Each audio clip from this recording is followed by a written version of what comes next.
At para sa mga batang 90s, ito na yung pinaka-iintay nyong napakasarap na imerienda. 6 na itlog lang ang ating kakailanganin. 6 large eggs, half cup ng cake flour, 1/3 cup ng white sugar. At ito talaga yung pinaka-importante sa lahat yung ating first step na yung gagamitin nating bowl. Para maging successful yung ating mirang ay maglalagay tayo dito ng white vinegar. Konti lang. Gamit ng tissue ay linisan lang natin ito dito. Kasi may mga grease ito guys ha na hindi natin nakikita at mahirap itong minsan linisin. Pati na rin yung whisk na gagamitin natin. So patuyo lang muna natin ito for few seconds. At ang ating next na gagawin ay ilalagay natin yung ating 6 large eggs dito sa bowl. Pero dahan-dahan lang ha, dapat hindi mababasag ang egg yolks.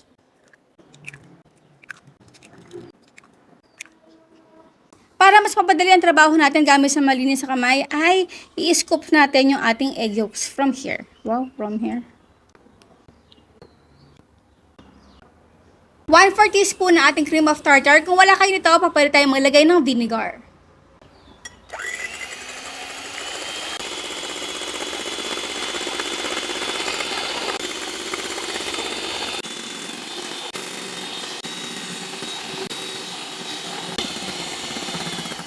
Ito ang itsura ng ating mirang ng soft pick.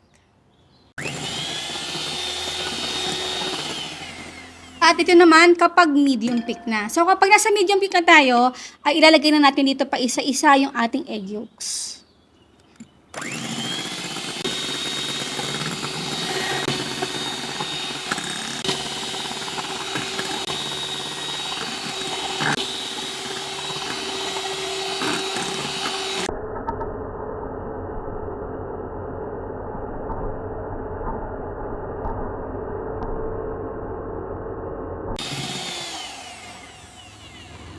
At after 5 minutes natin ito minimix, ay ilagay na natin dito yung ating cake flour.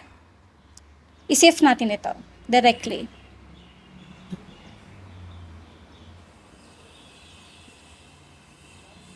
This time ay hindi na tayo gagamit ng whisk, gagamit tayo nito ng ating spatula.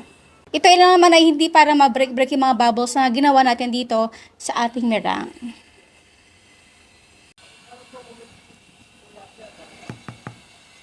Next, meron ako ditong 14 by 10 inches pan.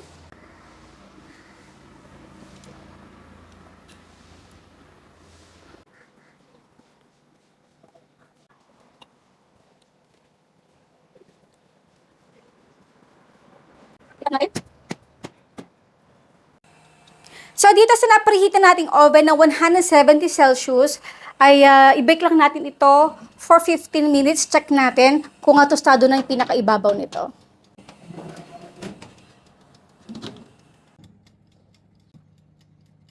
So, after 15 minutes, ito na itsura ng ating piyano nozzle. Pero hindi pa siya tostado, kaya ay mag-a-add pa ako ng additional pang 5 minutes. Since na ito ay mainit-init pa, ay pagpahingil mo muna natin ng mga 5 minutes.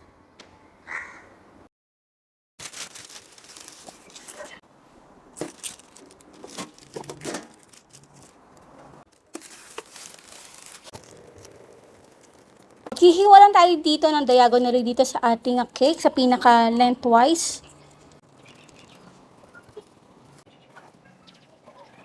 Maghihiwa din tayo ng 3 pa horizontal or for vertical na shallow lang, yung mababaw lang. Para sa ating classic na pianono ay maglalagay ako dito ng ating room temperature na butter.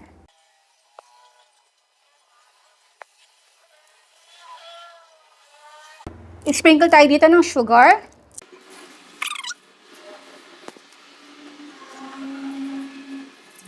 Next ay i-roll na natin ito. Dito tayo mag-roll, magsisimula sa 3 hiniwa natin kanina.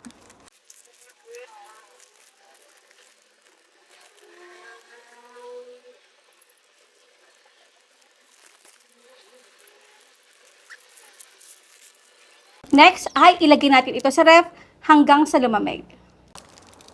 So okay lang yung natanggal yung balat dahil i-cover naman natin yan. Butter.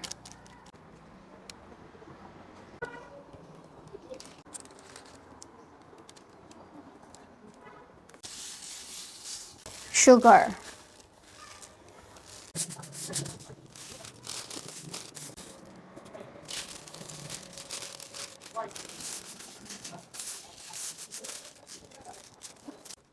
Tanggalin natin magkabilang dulo.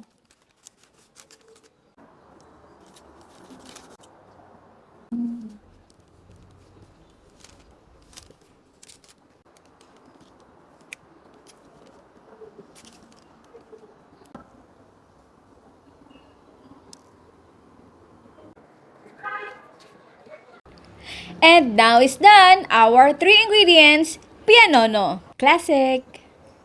Aba, syempre bago tayo magtikiman portion, ang tanong ni Mami Shirley. Ano yung ating tatlong main ingredients sa paggawa ng ating napakasarap na classic pianono? Syempre, ang inyong sagot sa comment box section. Nako guys, alam ko yung mga batang 90s dyan, nako, paborito ito at napakasarap talaga itong i-partner. Syempre, saan pa ba? Sa kape.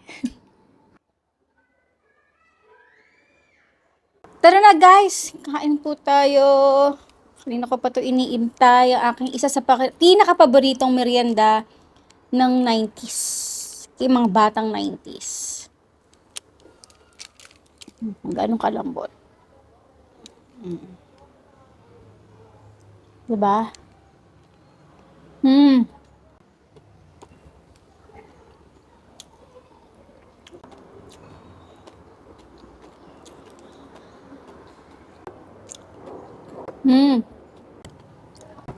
Harap.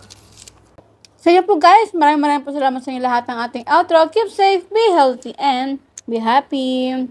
Bye!